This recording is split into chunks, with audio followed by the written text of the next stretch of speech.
Hi, Michael Payne from Element Multigun. You know, a lot of people are hesitant to try heavy metal because they feel like they can't go very fast. Like the 308 is a slow rifle, and I'm here to tell you different. And so today we're going to talk about how to tame down the recoil of your 308 so that you can run and gun it just like it's your 223. Alright, when you guys are trying to run your 308 like a 223, there's a couple things that are really helpful. First of all, your equipment. FALs are decent on recoil management. M1As are total pussycats. This is a JP Enterprises LRP07. It's based on the DPMS LR308 platform. There's a couple things that you want to have set up that I've found to be very helpful. First is low mass internals. The less reciprocating mass, the easier it is to control that muzzle.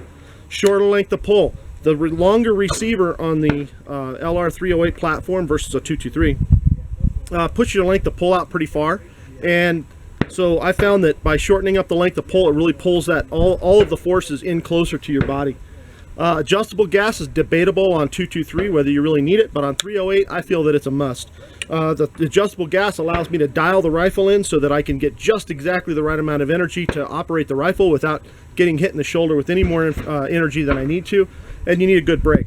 There's a couple decent 308 brakes on the market. This one happens to be my own Hotgate 762. Okay guys, once you have your equipment figured out, then you need to look at your technique. Now, the human factor is the most variable input in this process, and you need to figure out how to reduce that variance as much as possible. But you also need to give the rifle something really solid to push against. So all of your recoil that you see in your 223 is greatly magnified in the 308 because of all the extra reciprocating mass and energy that's going through the rifle. And unlike a 223, you can't just add a brake and get 90% of your recoil and recoil management dialed in from the gun. You really have to put a lot of you into the 308. Even the best dialed in 308 requires a fair bit from the operator. So what I want to do is you want to go ahead and you want to stand with your good aggressive stance, get your weight on the balls of your feet. You want to roll your shoulder forward a little bit, and you want to get the rifle off your shoulder and into the what we call the meat pocket. So you want that rifle to be kind of more on your chest. If it's out here on your shoulder like your traditional rifle stance, then what ends up happening is the rifle is pivoting around this ball, the ball of your shoulder, and this is a flexible joint. So it doesn't have a good solid foundation to push against. So what you want to do is you want to roll that shoulder in a little bit and get the rifle more onto your chest.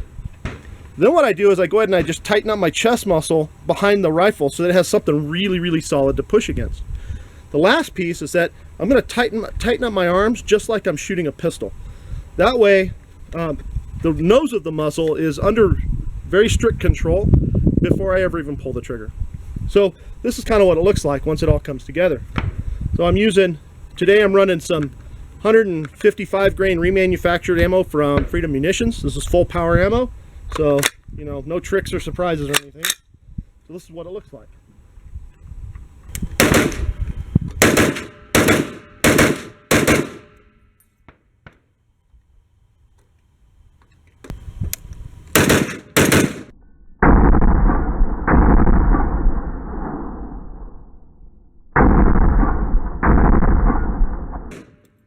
All right, so with the proper technique, the proper setup with your gear, and some practice on the range, you can start to throw tight pairs just like you're running your 223 and dominate your next match in the He-Man division. I'm Michael Payne from Element Multigun, and I'll see you at the range.